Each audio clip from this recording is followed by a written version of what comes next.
कुछ ही दिन पहले मैंने ज्ञान भारतम मिशन की घोषणा की थी और आज इतने कम समय में ही हम ज्ञान भारतम इंटरनेशनल कॉन्फ्रेंस का आयोजन कर रहे हैं। अभी इससे जुड़ा पोर्टल भी लॉन्च किया गया है। ये एक सरकारी या एकेडमिक इवेंट नहीं है। ज्ञान भारतम मिशन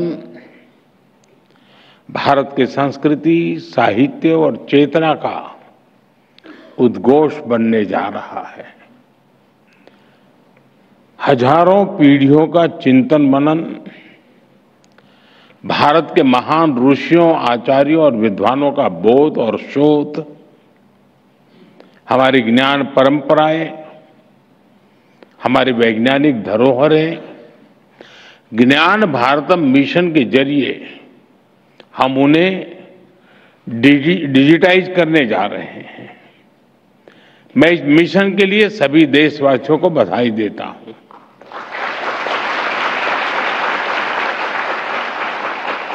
मैं ज्ञान भारतम की पूरी टीम को और संस्कृति मंत्रालय को भी शुभकामनाएं देता हूं। साथियों, जब हम किसी मैन्युस्क्रिप्ट को देखते हैं तो वो अनुभव किसी टाइम ट्रेवल जैसा होता है। मन में विचार भी आता है कि आज और पहले की परिस्थितियों में कितना जमीन आसमां का अंतर था। आज हम कीबोर्ड की मदद से इतना कुछ लिख लेते हैं, डिलीट और करेक्शन का ऑप्शन भी होता है। हम प्रिंटर्स के जरिए एक पेज की हजारों कॉपीज बना लेते हैं, लेकिन सैकड़ों साल पहले की उस दुनिया की कल्पना करिए। तब ऐसे आधुनिक मटेरियल रिसोर्सेज नहीं थे। हमारे पूर्वजों को उस समय बौद्धिक रिसोर्सेज पर ही निर्भर रहना पड़ता था। एक एक अक्षर लिखते समय कितना ध्यान देना होता था। एक एक ग्रंथ के लिए इतनी मेहनत लगती थी। और उस समय भी भारत के लोगों ने विश्व के बड़े बड़े पुस्तकालय बना दिए थे, लाइब्रेरीज बना दी थी। आज भी भारत के पास दुनिया का सबसे बड़ा मैन्युस्क्रिप्ट संग्रह है। करीब 1 करोड़ मैन्युस्क्रिप्ट हमारे पास है। अब 1 करोड़ आंकड़ा कम नहीं है। साथियों, इतिहास के क्रूर थपेड़ों में लाखों मैन्युस्क्रिप्ट्स जला दी गई, लुप्त हो गई, लेकिन जो बची है वो इस बात की साक्षी है कि ज्ञान विज्ञान पठन पाठन के लिए हमारे पूर्वजों की निष्ठा कितनी गहरी थी, कितनी व्यापक थी। भोजपत्र और ताड़पत्र से बने नाजुक ग्रंथ, ताम्रपत्र पर लिखे गए शब्दों में मेटल कोरोजन का खतरा, लेकिन हमारे पूर्वजों ने शब्दों को ईश्वर मानकर अक्षर ब्रह्म भाव से उनकी सेवा की। पीढ़ी दर पीढ़ी परिवार उन पोथियों और पांडुलिपियों को सहेजते रहे। ज्ञान के प्रति अपार श्रद्धा, आने वाली पीढ़ियों की चिंता, समाज के प्रति जिम्मेदारी, देश के प्रति समर्पण का भाव, इससे बड़ा उदाहरण कहां मिलेगा। साथियों, भारत की ज्ञान परंपरा आज तक इतनी समृद्ध है क्योंकि इसकी नींव 4 मुख्य पिलर्स पर आधारित है। पहला, प्रिजर्वेशन, दूसरा इनोवेशन, तीसरा एडिशन और चौथा एडेप्टेशन। साथियों, अगर मैं प्रिजर्वेशन की बात करूं तो आप जानते हैं हमारे यहां सबसे प्राचीन ग्रंथ वेदों को भारतीय संस्कृति का आधार माना गया है। वेद सर्वोपरि है। पहले वेदों को श्रुति के आधार पर अगली पीढ़ी को दिया जाता था और हजारों वर्षों तक वेदों को बिना किसी त्रुटि के ऑथेंटिसिटी के साथ प्रिजर्व किया गया। हमारी इस परंपरा का दूसरा पिलर है इनोवेशन। हमने आयुर्वेद, वास्तुशास्त्र, ज्योतिष और मेटलर्जी में लगातार इनोवेट किया है। हर पीढ़ी पहले से आगे बढ़ी और उसने पुराने ज्ञान को और वैज्ञानिक बनाया। सूर्य सिद्धांत और वराहमिहि संहिता जैसे ग्रंथ लगातार लिखते जा रहे हैं और नया ज्ञान उसमें जुड़ता रहा है। हमारे संरक्षण का तीसरा पिलर है एडिशन, यानी हर पीढ़ी पुराना ज्ञान संरक्षित करने के साथ साथ नया कंट्रीब्यूट भी करती थी। जैसे कि मूल वाल्मीकि रामायण के बाद कई रामायण लिखी गई, रामचरितमानस जैसे ग्रंथ हमें मिले, वेदों और उपनिषदों पर भाष्य लिखे गए। हमारे आचार्यों ने द्वैत, अद्वैत जैसी व्याख्याएं दी। साथियों, इसी तरह चौथा पिलर है एडेप्टेशन, यानी हमने समय के साथ सेल्फ इंट्रोस्पेक्शन के भी किया और जरूरत के अनुसार खुद को बदला भी। हमने डिस्कशन पर जोर दिया, शास्त्रार्थ की परंपरा का पालन किया। तब समाज ने अप्रासंगिक हो चुके विचारों का त्याग किया और नए विचारों को स्वीकार किया। मध्यकाल में जब समाज में कई बुराइयां आई तो ऐसी विभूतियां भी आई जिन्होंने समाज की चेतना को जागृत रखा और विरासत को सहेजा, उसे संरक्षित किया। साथियों, राष्ट्रों की आधुनिक अवधारणा से अलग भारत की एक सांस्कृतिक पहचान है, अपनी चेतना है, अपनी आत्मा है। भारत का इतिहास सिर्फ सल्तनतों की जीत हार का नहीं है।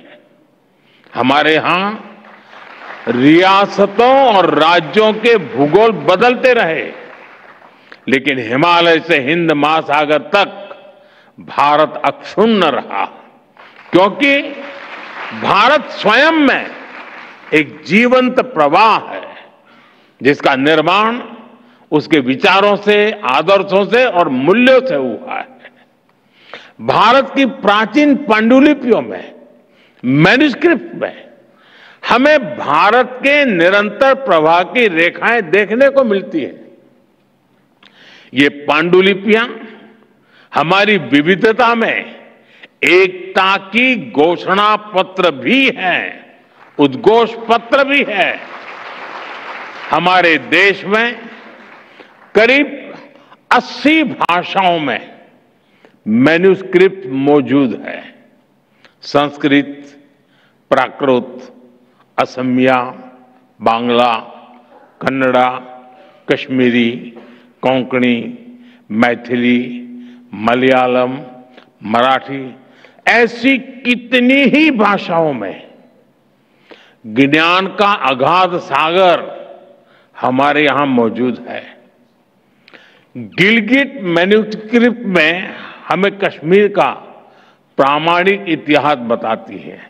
मैंने अभी जो छोटा सा एग्जीबिशन रखा है वो देखने गया था। वहां इसकी विस्तार से वर्णन भी है और उसके चित्र भी मौजूद है। कौटिल्य अर्थशास्त्र की पांडुलिपि हमें राजनीति शास्त्र और अर्थशास्त्र में भारत की समझ का पता चलता है। आचार्य भद्रबाहु के कल्पसूत्र की पांडुलिपि में जैन धर्म का प्राचीन ज्ञान सुरक्षित है।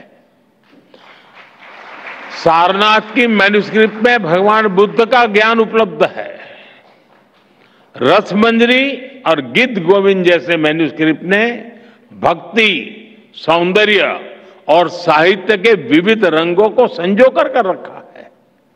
साथियों, भारत की इन मैन्युस्क्रिप्ट में समूची मानवता की विकास यात्रा का फुटप्रिंट्स है। इन पांडुलिपियों में फिलॉसफी भी है, साइंस भी है, इनमें मेडिसिन भी है, मेटाफिजिक्स भी है, इनमें आर्ट भी है, एस्ट्रोनॉमी भी है और आर्किटेक्चर भी है। अब कितने ही उदाहरण लीजिए, मैथमेटिक्स से लेकर के बाइनरी बेस्ड कंप्यूटर साइंस तक पूरी आधुनिक साइंस की बुनियाद जीरो पर टिकी है।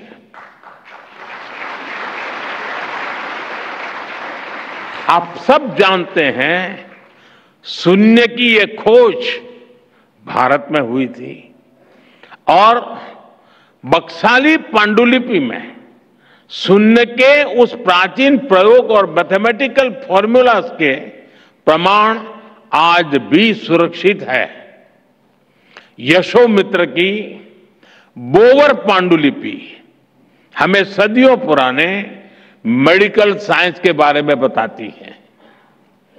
चरक संहिता और सुश्रुत संहिता जैसे ग्रंथों की पांडुलिपियों ने आयुर्वेद के ज्ञान को आज तक सुरक्षित रखा है।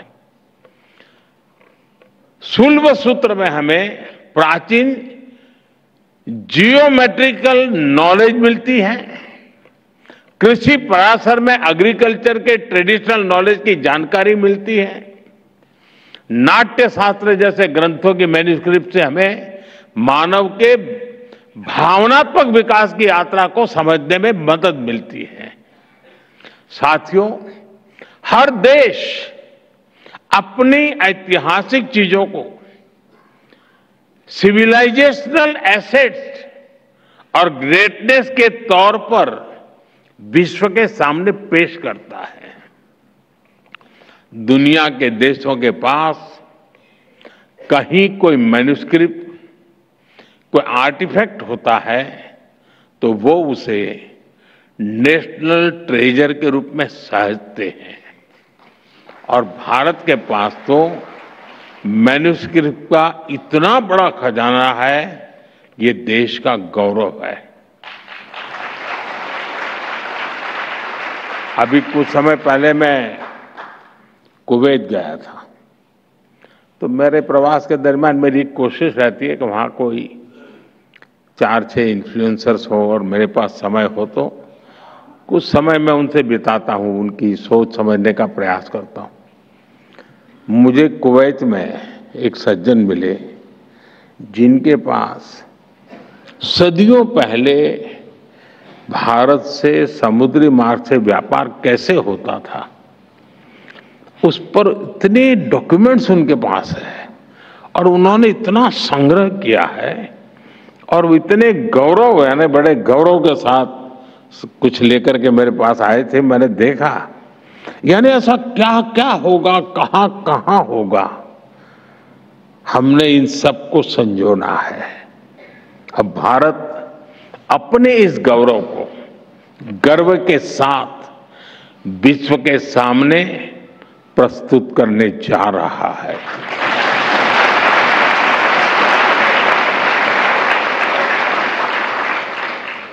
अभी यहां कहा गया है कि दुनिया में जितनी मैन्युस्क्रिप्ट्स है हमने खोज करके लाना चाहिए।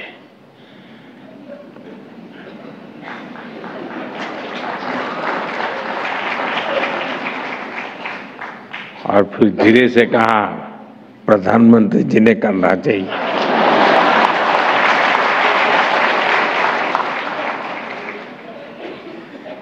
लेकिन आपको पता है कि हमारे से यहाँ चोरी की जो मूर्तियां हैं, पहले बहुत कम मात्रा में आई थी, आज सैकड़ों की संख्या में पुरानी पुरानी मूर्तियां वापस आ रही हैं। वापिस इसलिए नहीं आ रही कि वो मेरा सीना देख करके तय करते दे दो यार, ऐसा नहीं है। उनको भरोसा है कि ऐसे हाथ में सुपुर्द करेंगे तो उसका गौरव बढ़ाने का पूरा प्रयास होगा। आज विश्व में भारत ने ये विश्वास पैदा किया है, लोगों को लगता है यह सही जगह है। जब मैं मंगोलिया गया, वहां बौद्ध भिक्षुओं से मैं संवाद कर रहा था, तो मैंने देखा उनके पास काफी मैन्युस्क्रिप्ट थी। तो मैं उनको रिक्वेस्ट किया कि मैं इसके लिए कुछ काम कर सकता हूं। उन सारी मैन्युस्क्रिप्ट को लाए, उसको डिजिटलाइज किया और उनको फिर वापस दिया। अब ये उनका खजाना बन गया है।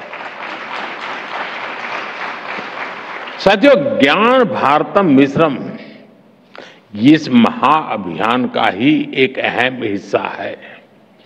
देश की कितनी ही संस्था हैं, इस प्रयास में जन भागीदारी की भावना से सरकार के साथ काम कर रही हैं। काशी नागरी प्रचारणी सभा, कोलकाता की एशियाटिक सोसाइटी, उदयपुर की धरोहर, गुजरात के कोबा में आचार्य श्री कैलाशपुरी ज्ञान मंदिर, हरिद्वार का पतंजलि, पुणे का Bhandarkar oriental research institute, Thanjavur की सरस्वती महल लाइब्रेरी, ऐसी सैकड़ों संस्थाओं के सहयोग से अब तक 10 लाख से अधिक पांडुलिपियों को डिजिटलाइज किया गया जा चुका है। कितने ही देशवासियों ने आगे आकर अपनी पारिवारिक धरोहर को देश के लिए उपलब्ध करवाया है। मैं इन सभी संस्थाओं का, ऐसे सभी देशवासियों का भी धन्यवाद करता हूं। मैं एक विषय पर जरूर ध्यान देना चाहूंगा। मैं पिछले दिनों कुछ एनिमल लवर से मिला था। क्यों? आपको हंसी आ गई? हमारे देश में ऐसे बहुत लोग हैं और विशेषता है कि ये गाय को एनिमल नहीं मानते।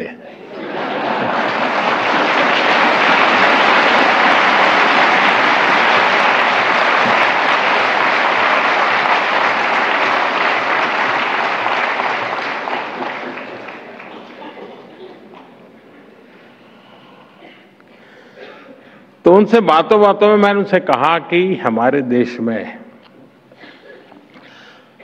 पशुओं की चिकित्सा को लेकर के बहुत कुछ शास्त्रों में पढ़ा हुआ है। बहुत सारे मैन्युस्क्रिप्ट संभव है। जब मैं गुजरात में था, गुजरात के एशियाटिक लायन, तो मेरी एक रुचि थी, तो मैं काफी उसमें रुचि लेता था। तो ऐसी बातें ढूंढता था कि अगर ज्यादा शिकार कर लिया और अगर तकलीफ होती है तो उनको पता होता था कि वो एक पेड़ होता है, उसके फल खाने चाहिए ताकि वॉमिटिंग हो सकता है। ये पशु को मालूम था। इसका मतलब जहां पर लायन की बस्तियां हैं वहां उस प्रकार के फलों के झाड़ होना जरूरी होता है। अब ये हमारे शास्त्रों में लिखा हुआ है। हमारे कई मैन्युस्क्रिप्ट्स हैं जिसमें इन सारी बातों को लिखा गया है। मेरा कहने का तात्पर्य है कि हमारे पास इतना ज्ञान उपलब्ध है और लिपिबद्ध है। हमें खोजना है, खोज करके उसको आज के संदर्भ में व्याख्यायित करना है। साथियों, भारत ने अतीत में कभी भी अपने ज्ञान को पैसे की ताकत से नहीं तोला है।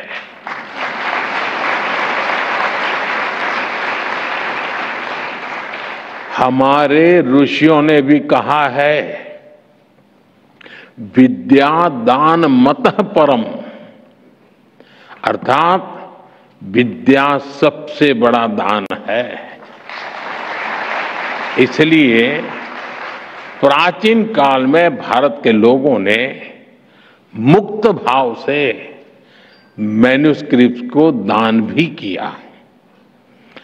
चीनी यात्री ह्वेनसांग जब भारत आए थे तो वो अपने साथ 650 से ज्यादा मैन्युस्क्रिप्ट लेकर के आए थे। नहीं, वो यहां से लेकर के गए थे। और मुझे चीन के राष्ट्रपति ने एक बार बताया कि वो मेरे गांव में सादा समय रहे थे, मैं जहां मेरा जन्म हुआ वड़नगर में। लेकिन जब यहां से चीन वापस गए तो वो राष्ट्रपति शी के जन्म स्थान पर रहते थे।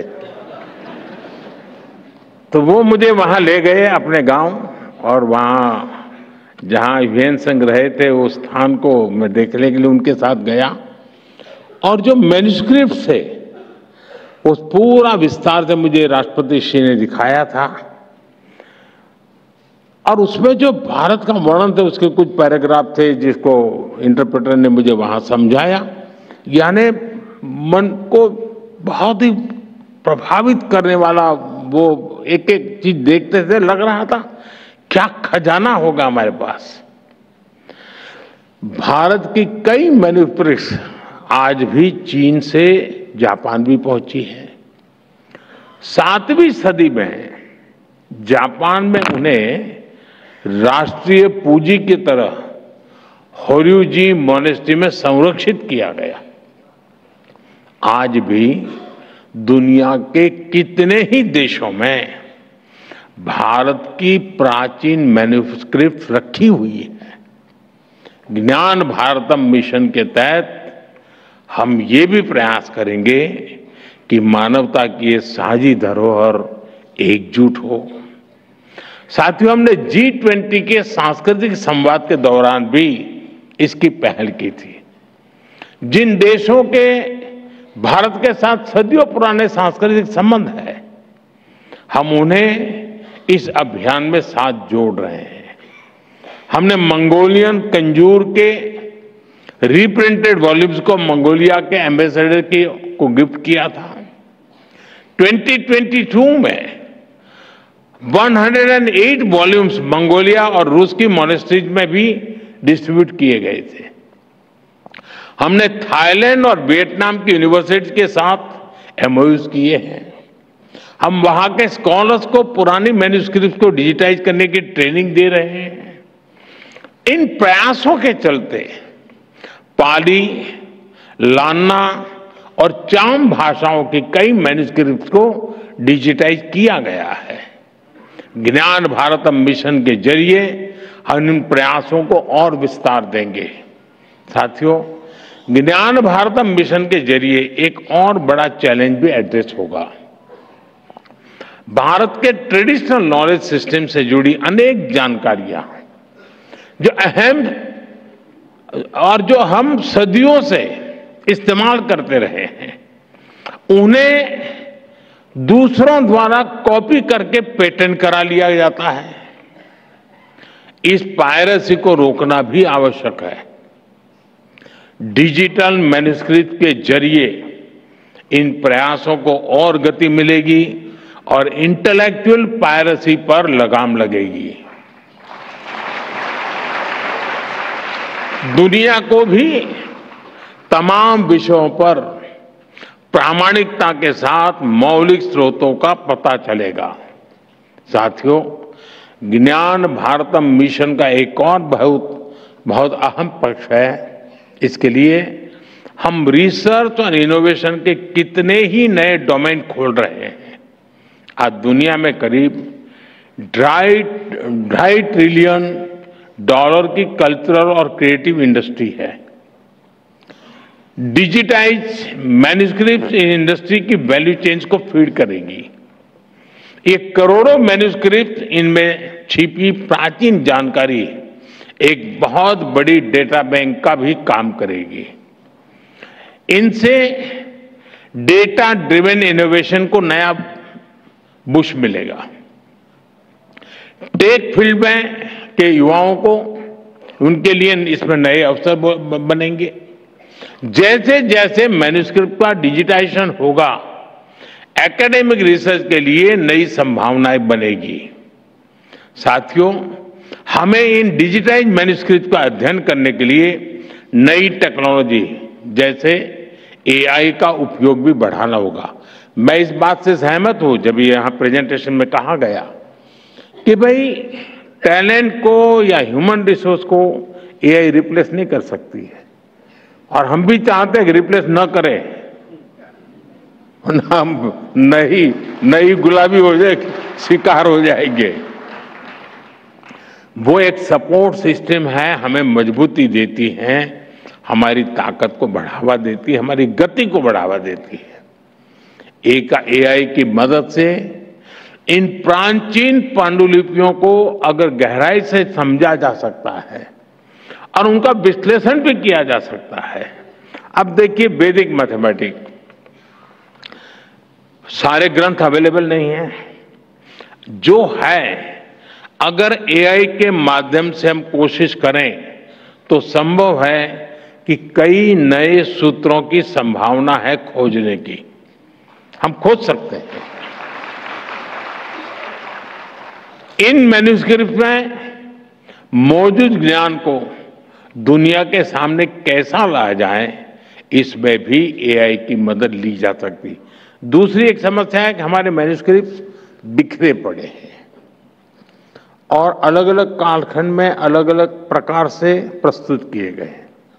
एआई का फायदा ये होगा कि इन सबको इकट्ठा किया जा सकता है और उसमें से अमृत निचोड़ने में वो एक बहुत अच्छा सा हमें यंत्र मिल सकता है कि हम 10 जगह पे चीजें पड़ी होगी, लेकिन एआई से हम इसको एक साथ ला करके देख सकते हैं। हम उसका अर्थ हो सकता है, जैसे प्रारंभ में ही प्रेजेंटेशन में आया कि एक ही प्रकार के शब्दों का कई उपयोग है।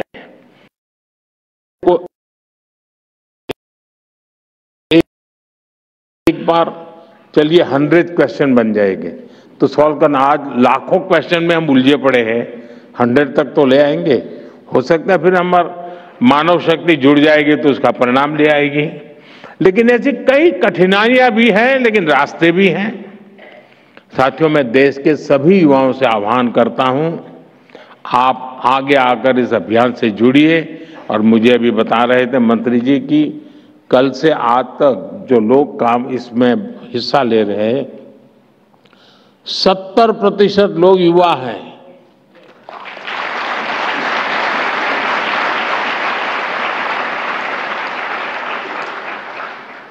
मैं समझता हूं ये सबसे बड़ी इसकी सफलता की निशानी है। अगर युवाओं ने उसमें रुचि लेना शुरू किया तो ये मैं पक्का मानता हूं कि हम बहुत तेजी से सफल होकर रहेंगे।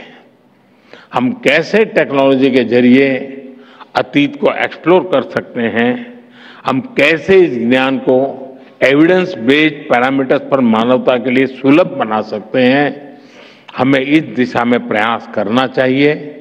हमारी यूनिवर्सिटीज को, हमारे इंस्टीट्यूट्स को भी इसके लिए नए इनिशिएटिव लेने चाहिए। आज पूरा देश स्वदेशी की भावना और आत्मनिर्भर भारत के संकल्प को लेकर आगे बढ़ रहा है। ये अभियान उसका भी एक विस्तार,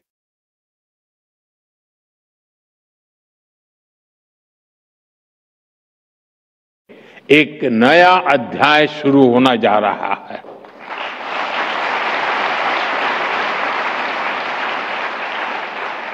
मैं जानता हूं कि ऐसे विषय होते हैं कि जिसमें कोई ग्लैमर नहीं होती है, कोई चमक दमक नहीं होती है, लेकिन इसका सामर्थ्य इतना है कि जो सदियों तक किसी को हिला नहीं पाता है। इस सामर्थ्य के साथ जुड़ना है। इसी विश्वास के साथ आप सभी को एक बार बहुत बहुत शुभकामनाएं। बहुत बहुत धन्यवाद।